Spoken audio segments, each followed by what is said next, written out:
The next question I wanted to ask you is about the PvE system when it comes to Umbra. What are you guys doing to make people who are already very experienced with hack and slash, are you doing anything different when it comes to, say, quote unquote, trash mobs or white mobs, and also boss fights as well? Yeah, so, first, about boss fight. Boss fight in Umbra will be like, since we have this elemental effect interaction, I didn't talk about it, but that's something which is really nice. In Umbra, it's a bit similar to Magicka.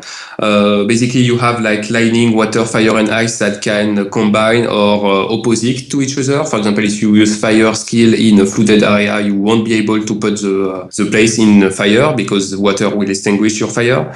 And we have this system, and we have like Kitera AI too that allows us to create like big modification in the physics of the world. So that's something this system will be combined, and we will create our boss fight based on this system. So I hope it will be a bit different from what you've seen in the past. For example, we have this idea of a boss that will be like in a pool of water and blood in some way. So you will have like small rocks to not walk in the water. But the idea is that that boss will be able to cast you lightning. And when you are in water and you receive a lightning attack, you will be automatically stunned. So there will be a lot of positioning, and for example, sometimes also the roof will collapse on your character. So if you have like lightning cast on you and the roof coming on your head, well, it will be up to you to choose. Okay, do I get stunned from the lightning, or do I take the damage from the stone from the ground? So that's really some mechanics we want to build for our boss fights. So I hope it will be nice to play. So guys, when you get a chance to play Umbra, don't fuck around when it comes to the environment. Actually use this system and take advantage of it. If you're playing with fire, then do it. If you're playing with lightning, stun some guys in the water. What about the trash mob, the white mobs, basic stuff? I know that in Diablo 3, as the game has progressed, they've kind of just thrown more at the game, and it seems like kind of a solution. It feels fun to slash lots of monsters. Do you have a simple mechanic for simple mobs that's interesting? Yes, we actually have like, we have the classic trash mobs. Some of them are really like zombies or completely dumb. They won't even attack you. Some other will be much, much more aggressive. The idea is that, for example, if the enemy is dumb like zombie, well, we will have a ton on the screen, and you will have to face them. And at some point, they can become really dangerous, because even if they ignore you for some time, if they start to see you, all of them will start to rush you, and it may become a bit problematic at some point. Now, about the trash mobs, we aim to have something a bit similar than Diablo 3, like a lot of enemies on the screen. But as I told you before, at some point you will face like big threats, huge threats, and at this level you will have to, for example, use our specific system called apocalyptic form. Tell you a bit more just after that. So basically the idea is that you will have a normal hack and slash gameplay, and at some point we will generate huge threat for your character. For example, it will be a mini boss or several mini boss with skills that are complementary, with each other.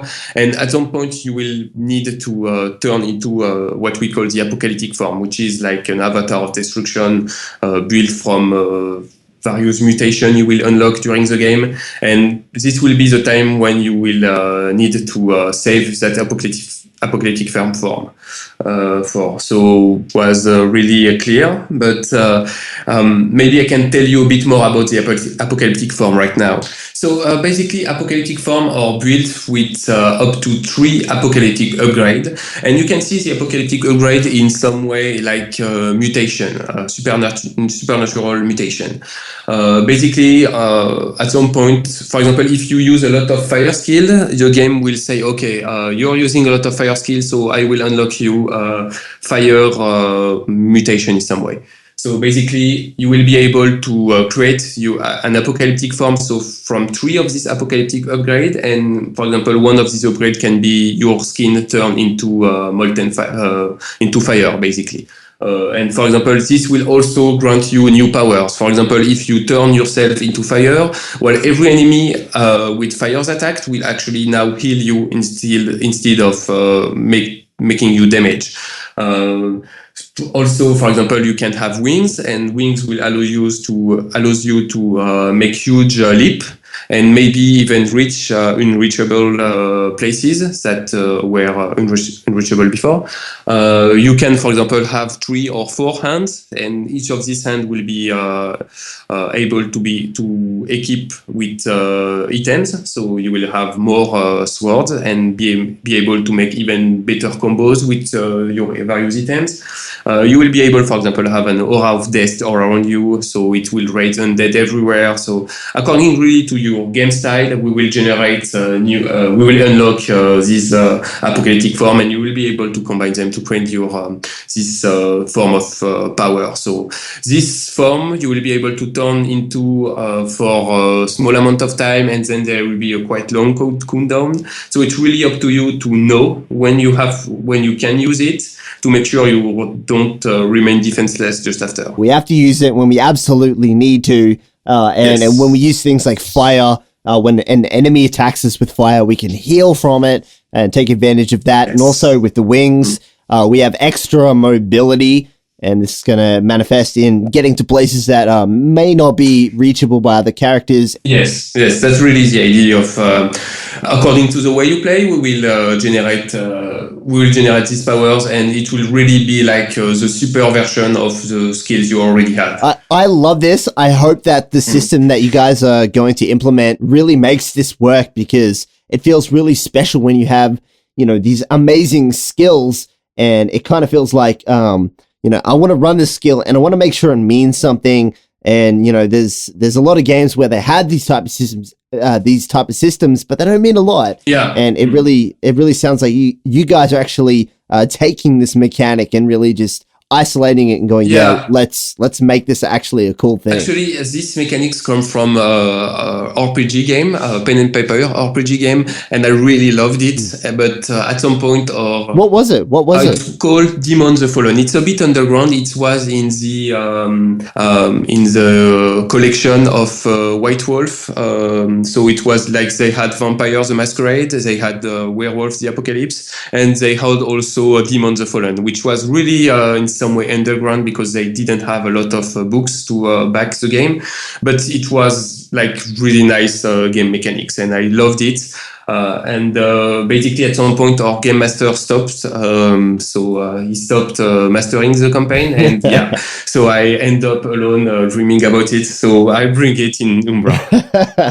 I love that, man. I absolutely love that. Hey, it's hilarious. Like I'm I don't know how I'm 26, so I kind of miss that whole the closest thing to pen and paper that I understand it would have to be maybe Baldur's Gate or Icewind Dale. It's pretty traditional D&D, but that's not really that's not really the same thing, actually. Pen and paper game, if you can try it one day. Actually, I think if you want to discover it, you can find people streaming pen and paper game online. So it was a bit weird when I discovered that, but it's actually really nice to watch. So maybe you can find some people streaming pen and paper game station, and it has really nothing to do with video game, actually.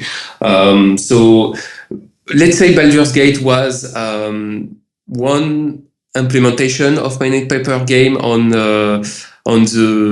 video game, but really pen and paper game is really about you talking as your character and really saying what you have in your mind. And so it's really nice. And if you have one day the possibility to test it with anyone, just do it, because that's an amazing time to share with people. Well, I'll tell you what, I'll raise you one up. Next time we go on travels and come around your way, maybe we can have a coffee or sometime and play some pen and paper, like some true RPG. You can Why not? But it takes a lot of time.